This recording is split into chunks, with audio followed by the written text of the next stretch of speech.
নগ্নতা শয়তানের প্রথম কাজ।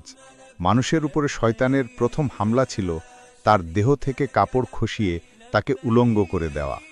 আজও পৃথিবীতে শয়তানের পদাঙ্ক অনুসারী ও ইবলিসের শিখণ্ডীদের প্রথম কাজ হল তথাকথিত ক্ষমতায়ন ও লিঙ্গ সমতার নামে নারীকে উলঙ্গ করে ঘরের বাইরে আনা ও তার সৌন্দর্য উপভোগ করা।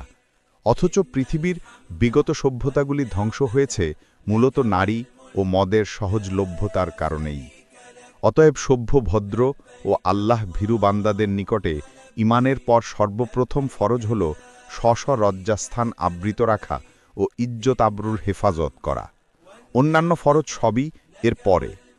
নারীর পর্দা কেবল পোশাকে হবে না, বরং তা হবে তার ভিতরে, তার কথাবার্তায়, আচার আচরণে ও চালচলনে সর্ববিষয়ে। পরনারীর প্রতিটি অঙ্গভঙ্গি ও মিষ্ট কণ্ঠস্বর পরপুরুষের হৃদয়ে অন্যায় প্রভাব বিস্তার করে।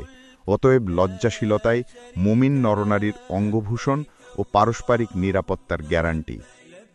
নারী ও পুরুষ প্রত্যেকে একে অপরের থেকে স্ব দৃষ্টিকে অবনত রাখবে এবং পরস্পরের সার্বিক পর্দা বজায় রেখে কেবলমাত্র প্রয়োজনীয় কথাটুকু স্বাভাবিকভাবে সংক্ষেপে বলবে।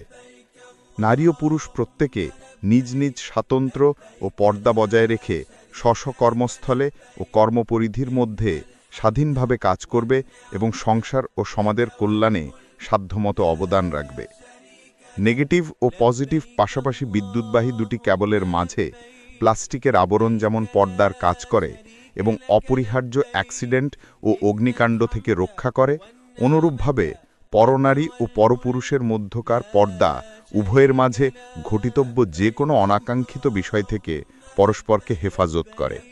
অতএব শয়তানের প্ররোচনায় জান্নাতের পবিত্র পরিবেশে আদি পিতামাতার জীবনে ঘটিত উক্ত অনিচ্ছাকৃত দুর্ঘটনা থেকে দুনিয়ার এই পঙ্কিল পরিবেশে বসবাসরত মানবজাতিকে আরও বেশি সতর্ক ও সাবধান থাকা উচিত। কোরআন ও হাদিস আমাদেরকে সেদিকেই হুঁশিয়ার করেছে।